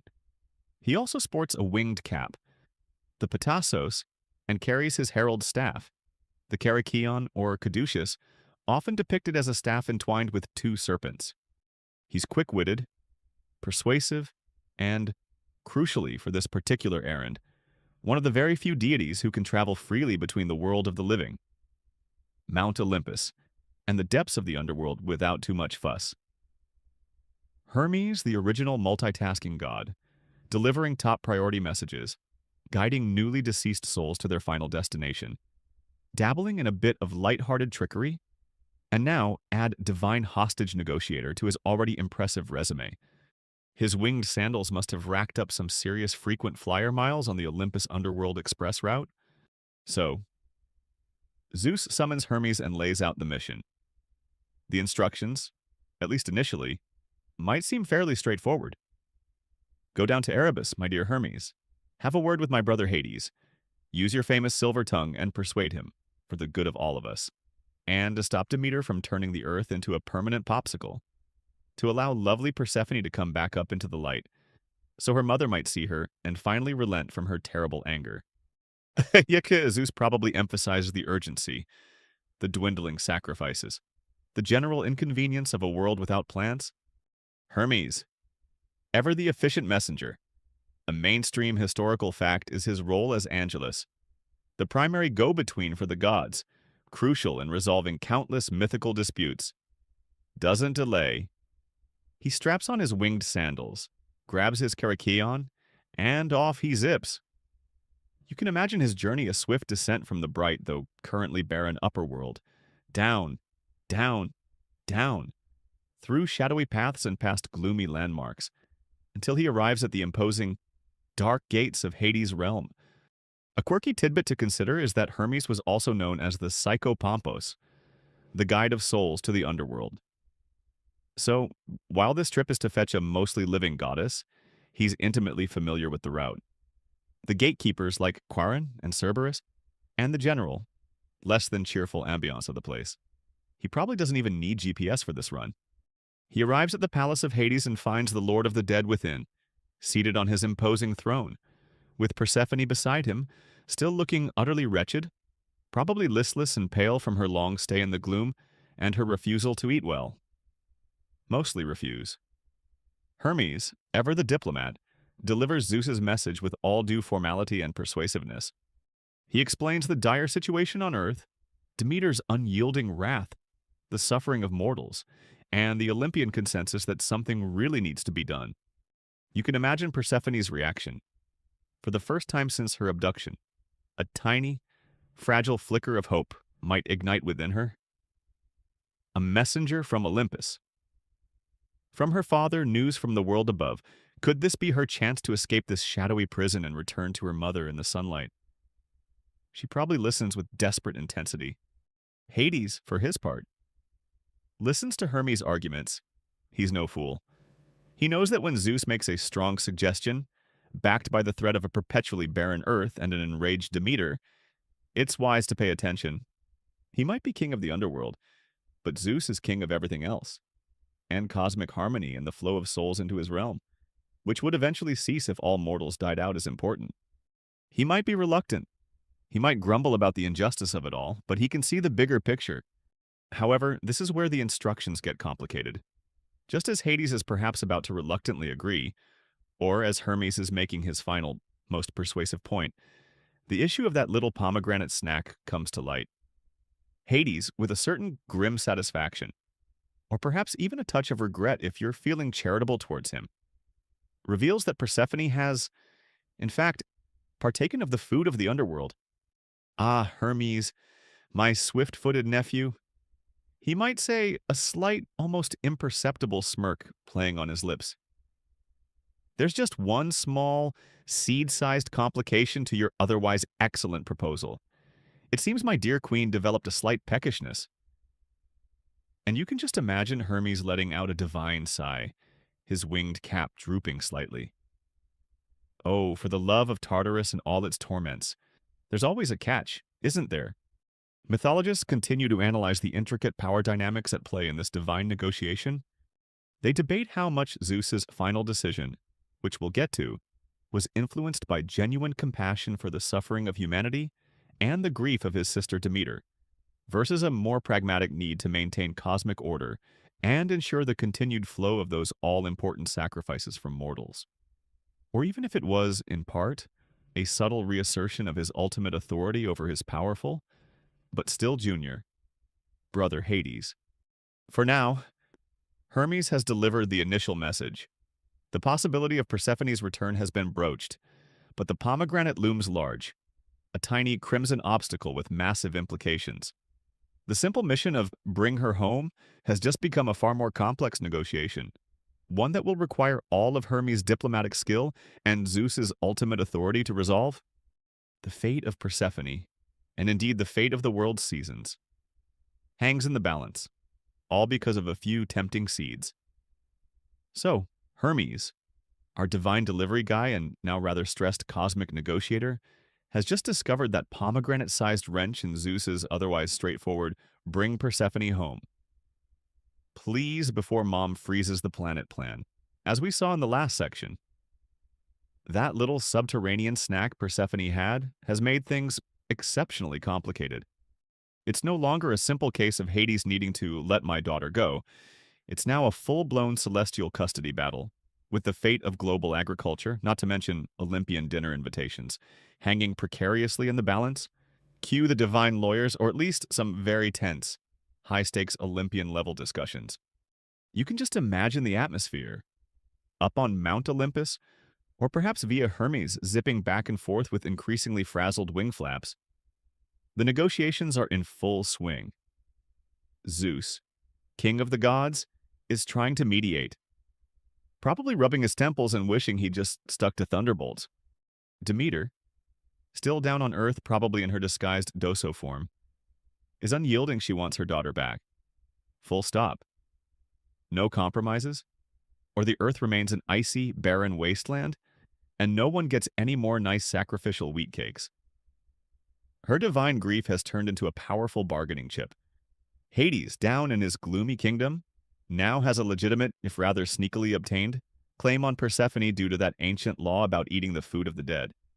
He wants his queen, but even he can see that a world entirely devoid of living souls to eventually populate his realm isn't great for long-term business. It's a proper divine deadlock. Imagine the Olympian family group chat.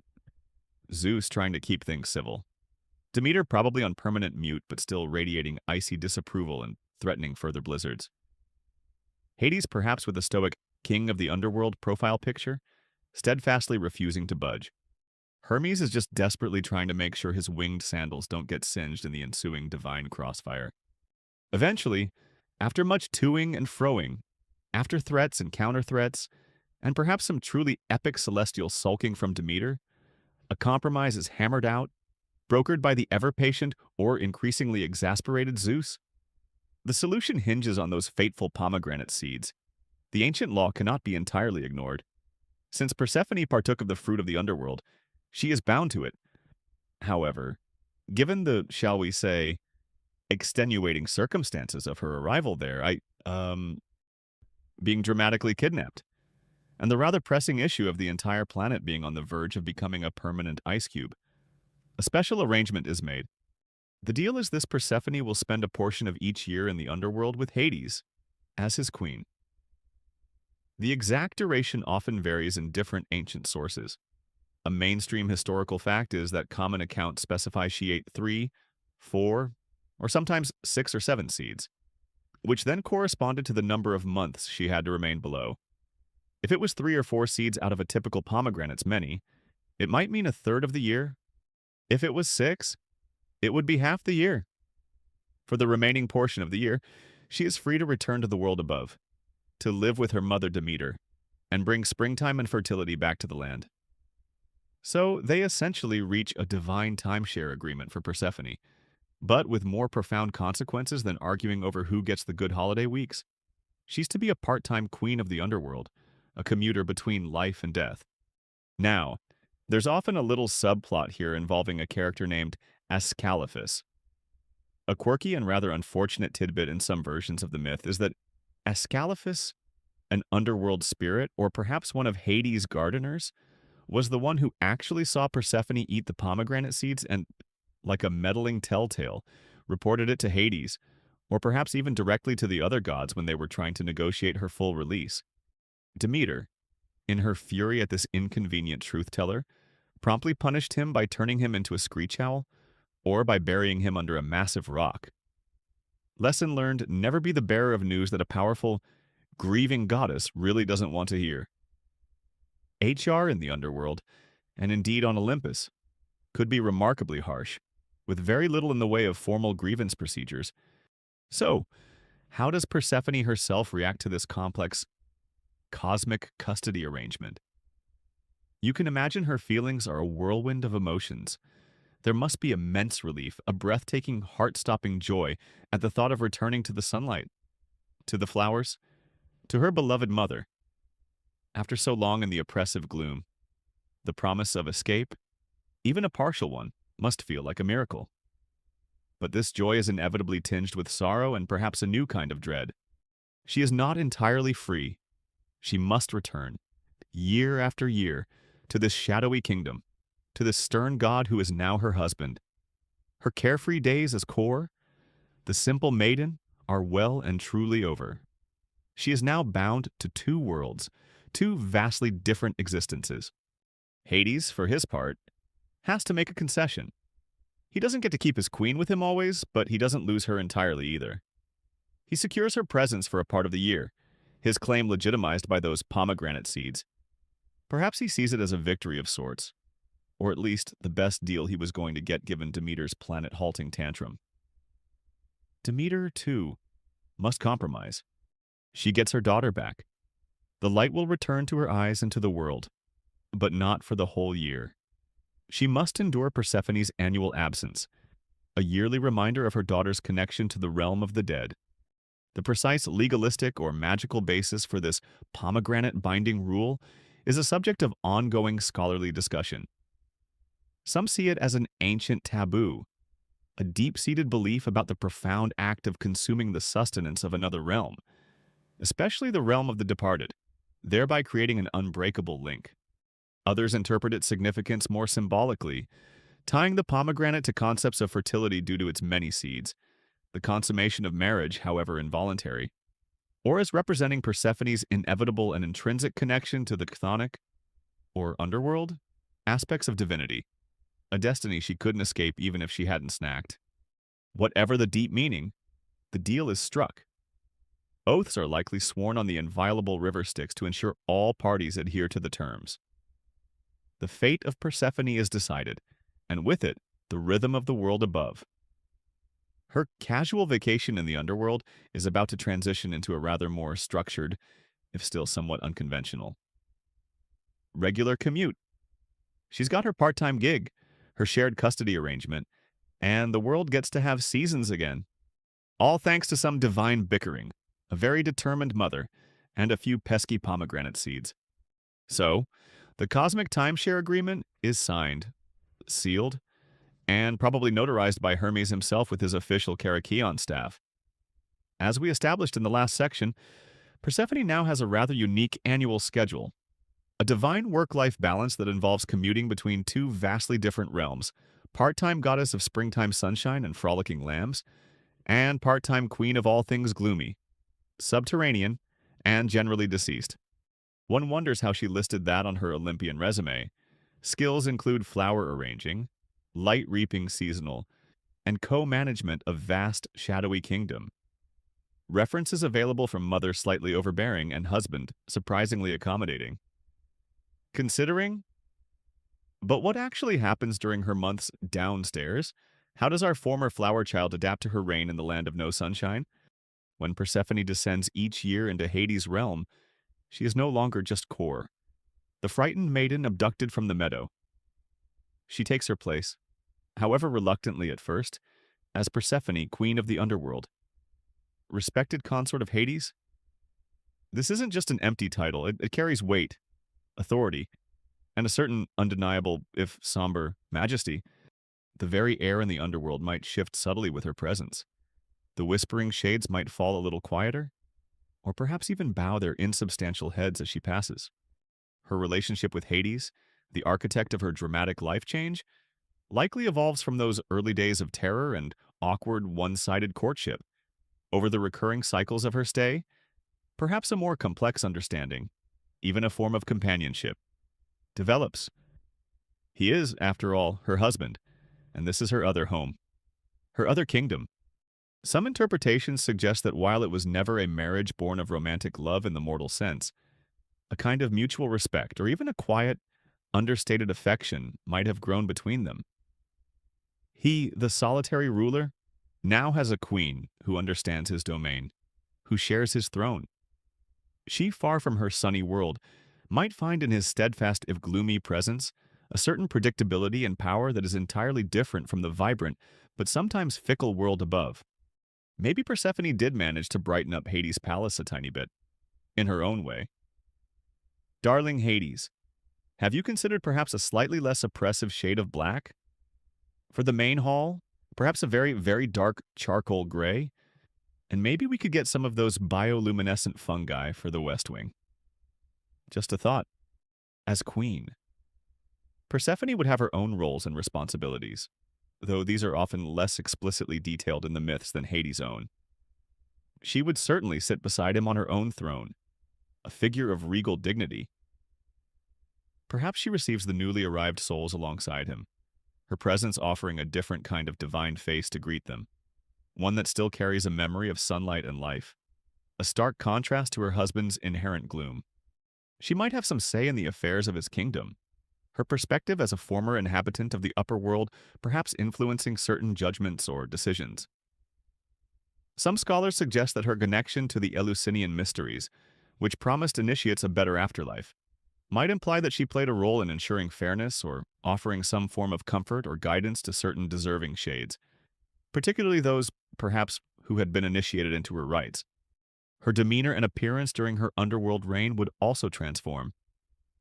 The carefree, laughing maiden is now a queen, and her bearing would reflect that. She might still be sorrowful for her lost freedom, but a certain regal composure, a quiet authority, would settle upon her. The flower she was once associated with might give way to, or be complemented by, symbols more fitting to her chthonic realm, the dark, glossy leaves and blood-red seeds of the pomegranate she once tasted, or perhaps the opium poppy, associated with sleep and eternal rest, or the pale, ghostly asphodel that carpets the fields of the dead. She becomes a figure of both beauty and a certain dread. In ancient Greek art and religious practice, this duality is a mainstream historical fact. Persephone was revered both as Kore, the vibrant maiden of spring and grain, often depicted with her mother Demeter, holding sheaves of wheat or flowers, and as Persephone, the formidable queen of the underworld, a chthonic deity embodying the inevitable cycle of life, death, and eventual rebirth. This quiet influence as queen is fascinating. She might not be actively trying to overthrow Hades' established order or install cheerful floral wallpaper throughout the palace, but her very presence, her unique nature as a being of both light and shadow, could introduce subtle shifts. Perhaps she brings a touch of mercy to the stern justice of the underworld, or a different kind of wisdom born from her understanding of both life and death. She wields a certain power. As queen, she commands respect from all the denizens of the underworld, from the lowliest shade to the most ancient chthonic spirits. Even great heroes who later venture into Hades' realm, like Heracles or Orpheus, often find it prudent to seek her favor or acknowledge her authority. Indeed, a quirky tidbit highlighting her formidable status is found in some of the specific epithets, or descriptive titles, used for Persephone in her role as queen of the underworld. While Kore means simply maiden, her underworld titles were far more imposing names like Despoina the Mistress, a title of great power, Epaine the Dreadful or the Awesome One, or Praxidike Exactor of Justice. These are not the names of a wilting flower. These are the titles of a powerful goddess who commands her realm and its inhabitants. She went from innocent maiden primarily concerned with optimal daisy-picking conditions to dread queen who can command legions of the unhappily deceased and probably has an opinion on the underworld's tax code. That's quite the character arc.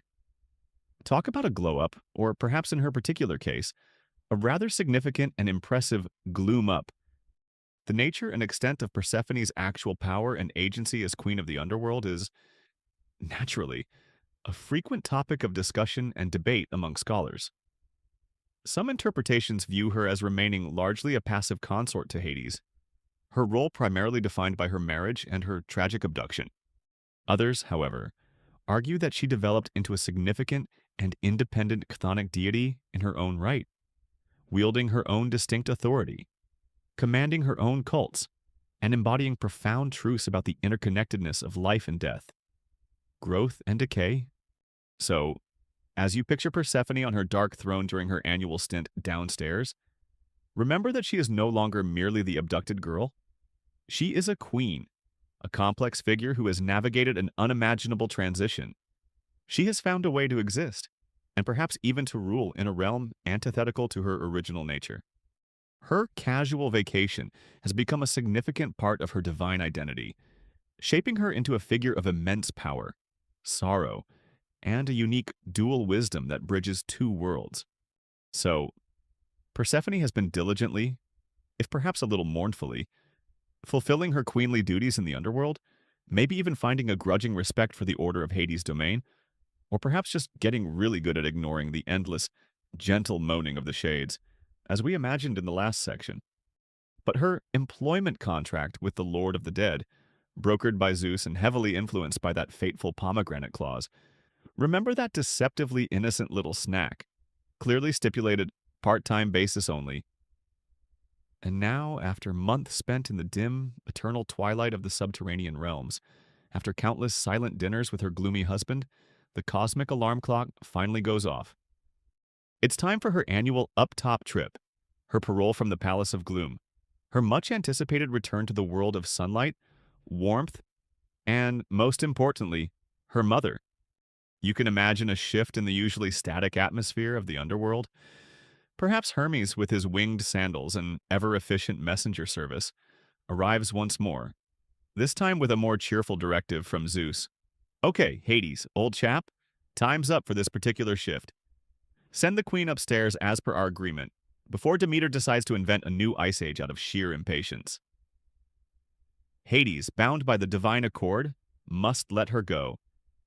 His farewell might be typically stoic, perhaps a gruff reminder of when she's due back. But maybe, just maybe, there's a flicker of something else in his shadowy eyes, reluctance, or even a kind of quiet sorrow at her impending departure. He probably offers her a packed lunch for the journey. Some lovely compressed gloom cakes, my dear, and a refreshing flask of chilled Styx water for the road. No, well, suit yourself. Don't forget your return ticket. For Persephone, this moment must be like a dream. The thought of feeling the sun on her skin again, of breathing air that doesn't smell faintly of ancient dust and regret, of seeing actual living colors instead of endless shades of gray and black, it must fill her with an almost unbearable joy and anticipation. She might be escorted upwards by Hermes, that expert interworld traveler, or perhaps Hades himself.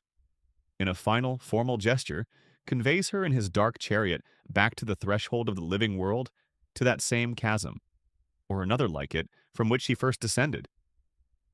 As she steps out of the darkness and into the light, it's like being reborn. And waiting for her, pacing anxiously, her divine heart heavy with months of sorrow and longing, is Demeter. Demeter, who has essentially been hitting refresh on the Is My Daughter Persephone back yet. Webpage of the cosmos for what feels like an eternity is probably beside herself. The reunion is everything you'd imagine: tears of joy, tight embraces, a mother's overwhelming relief at holding her beloved child once more. Persephone, though changed by her experiences, though now queen of an entire other realm, is still her core, her maiden. Returned from the shadows. There's probably a lot of divine happy crying, enough to water a few of those parched fields, and an immediate global surge in optimistic flower production. As Persephone sets foot back onto the parched, barren earth, a miraculous transformation begins. It's as if the planet itself breathes a collective sigh of relief and shouts, finally, no more of Demeter's icy death stare. Let's get this spring party started.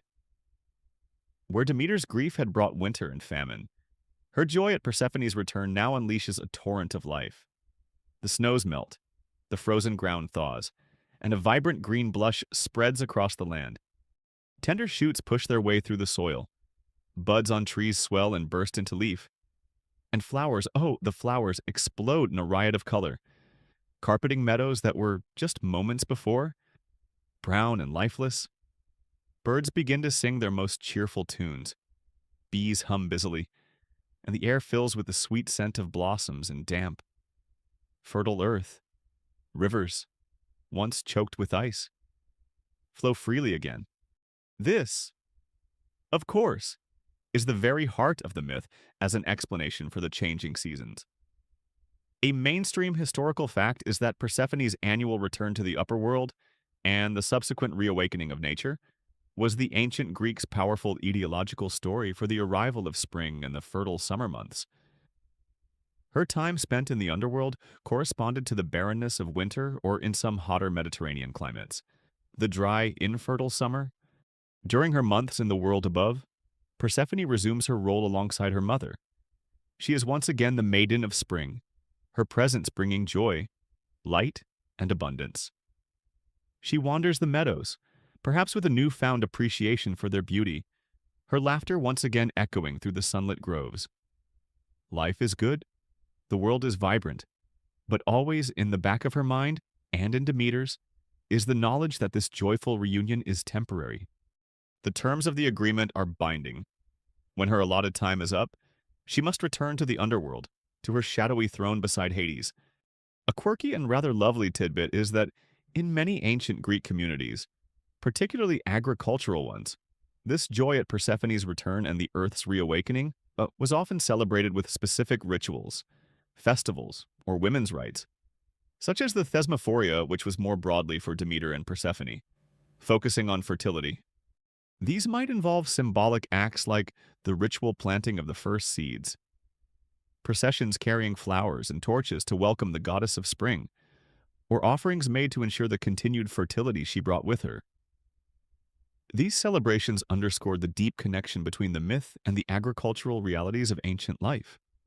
The exact timing and duration of Persephone's stay in the underworld versus her time in the upper world, whether it was 1/3 of the year below and 2/3 above, or an even split, as described in the various ancient sources and local traditions, is still a topic of analysis for scholars.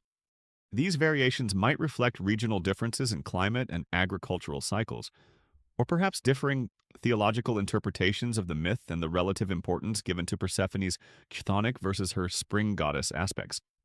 But for now, as you picture her reunited with Demeter, walking through fields bursting with new life, the world rejoices. The global freeze is over. The divine part-time queen is on her up-top rotation, and everything is blooming. It's a period of light, growth, and happiness, a vibrant interlude before the inevitable. Cyclical return to the shadows, a pattern that will define her existence, and the rhythm of the world for all time to come. So, Persephone has enjoyed her up-top trip, her glorious sun-drenched furlough from the underworld, bringing flowers, warmth, and boundless joy back to a grateful world and, more importantly, to her ecstatic mother. Demeter. As we saw in the last section, the meadows have bloomed, the grain has ripened, and life has been good. But all timeshare agreements, even divine ones brokered by Zeus himself, have their terms and their checkout times. The months of light and laughter, of weaving garlands with nymphs and sharing stories with Demeter, must inevitably draw to a close. The cosmic calendar, dictated by those fateful pomegranate seeds, turns once more. You can imagine a bittersweet quality to these final days above ground. Persephone knows she must return to Hades, to her shadowy throne and her role as queen of the underworld. Demeter knows she must once again let her daughter go. Their farewells are likely tinged with sorrow, though now perhaps with a thread of acceptance, an understanding of the established cycle. Persephone probably has her underworld luggage, such as it is, permanently packed and ready by the door. Right then. Mother, it's that time of year again. Got my pomegranates for the journey? My favorite warm shawl made of midnight mist. My official queen of the eternally gloomy but well-administered sash. I'll send a raven when I arrive. Try not to freeze everything too dramatically this time. All right, just a light frost will do. And as Persephone descends once more into the waiting chariot of Hades, or perhaps is dutifully escorted by Hermes back to the gates of Erebus, Demeter's heart aches anew. Her grief, though now familiar, still has the power to chill the world. As her daughter disappears from sight, the goddess of the harvest once again withdraws her life-giving powers from the earth. The vibrant greens of summer begin to fade to the russets and golds of autumn. The leaves fall from the trees. The air grows colder, and the land prepares for the barren sleep of winter. The birds fly south, the fields lie fallow, and a hush falls over nature. This, you see, is the very essence of how the ancient Greeks understood the changing of their world. This entire dramatic saga, Persephone's abduction, Demeter's sorrowful search, the global freeze, the divine negotiations, and the resulting part-time queen arrangement, is a powerful ideological myth. That's a mainstream historical fact. It's a story created to explain the origins of a natural phenomenon. In this case, the cycle of the seasons. When Persephone is with her mother Demeter in the world above, the earth rejoices, and we have spring and summer, periods of growth, warmth, and abundance. But when the time comes for Persephone to fulfill her duties as queen of the underworld, and she returns to Hades, Demeter mourns, and the earth becomes barren, bringing autumn and winter, the seasons of dormancy and cold. So, if your ancient Greek olive harvest failed, or your barley crop was a bit meager, you didn't just blame poor soil conditions or a lack of timely rain. Nope. Clearly. Persephone had just clocked in for her extended winter shift downstairs, and Demeter was having another one of her entirely understandable, if my daughter's not happy, nobody's happy, and that includes you at planet Earth moments. It's much more dramatic and certainly more divinely orchestrated than just axial tilt. The symbolism within this myth is incredibly rich. Persephone herself is often seen as embodying the grain seed. Like a seed, she is buried in the dark earth, the underworld, for a period, seemingly dead or dormant during the winter months. But then, with the coming of spring, she rises again, breaking forth into the light, bringing new life and growth with her. Her annual journey mirrors the agricultural cycle that was so fundamental to ancient Greek life, a constant rhythm of death, burial, and miraculous rebirth. The myth also speaks to the profound power of love and grief.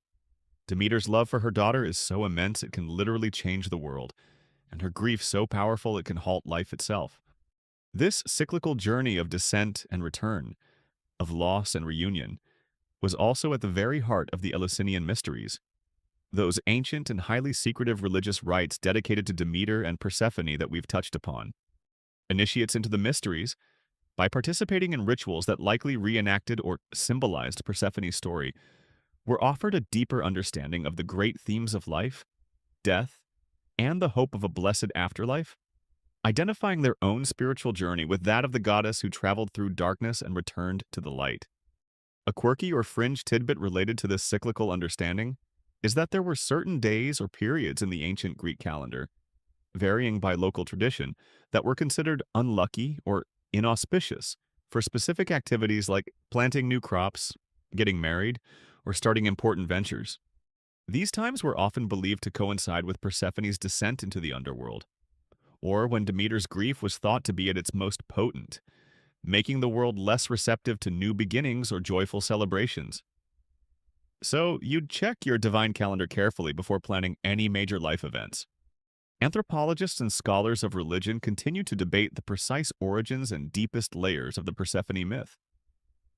They explore potential connections to even earlier Near Eastern myths of dying and rising gods or vegetation goddesses, or ancient agricultural deities whose stories also embodied the cycles of nature. And they ponder how these widespread ancient themes might have been synthesized and transformed within the unique cultural and religious landscape of ancient Greece.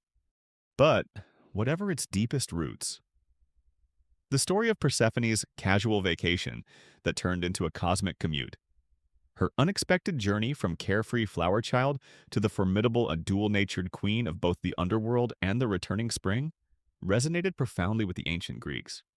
It gave them a narrative, a divine drama, to make sense of one of the most fundamental and inescapable realities of their existence, the ever-turning wheel of the seasons. The constant interplay of life and death, sorrow and joy, darkness and light. Her annual trip wasn't just a divine timeshare, it was the very rhythm of their world. This whole story is basically the ancient Greek way of saying, yes, winter can be a bit of a downer, and the fields look terribly sad. But don't worry, the goddess of springtime has a return ticket, and she's very good about her schedule. Mostly. It's cosmic job sharing, really, ensuring the universe keeps ticking along. And now, as we reflect on this ancient explanation for the world's turning, let the image of Persephone, the eternal commuter between two starkly different realms, begin to gently fade. Her story, which started with a simple sunlit meadow and a single enticing flower, has taken us through the depths of the earth and back again, shaping not only her own destiny but the very pattern of life on the world above. The echoes of Demeter's sorrow and her subsequent joy, the rumble of Hades' chariot, the rustling of asphodel in the underworld's quiet fields. All these can now soften, becoming distant and peaceful. You've journeyed with Persephone through her initial, innocent days, her sudden and shocking descent, her bewilderment in the shadowy kingdom of Hades, the awkward attempts at courtship, the fateful bite of the pomegranate, the divine negotiations, her growth into a powerful queen, and her joyous, life-giving return. Her casual vacation turned out to be anything but, evolving into a profound and essential role in the cosmic order, a story that gave meaning to the changing face of the earth. As these ancient figures and their timeless drama recede from your thoughts, allow yourself to feel the quiet comfort of your own surroundings, the gentle stillness of your own night. There are no more meadows to explore tonight, no more shadowy realms to navigate. The cycle of this particular story is complete. Let the peace of this ending settle over you, like the softest blanket, and may your own journey into sleep be swift, easy, and filled with the most pleasant of dreams.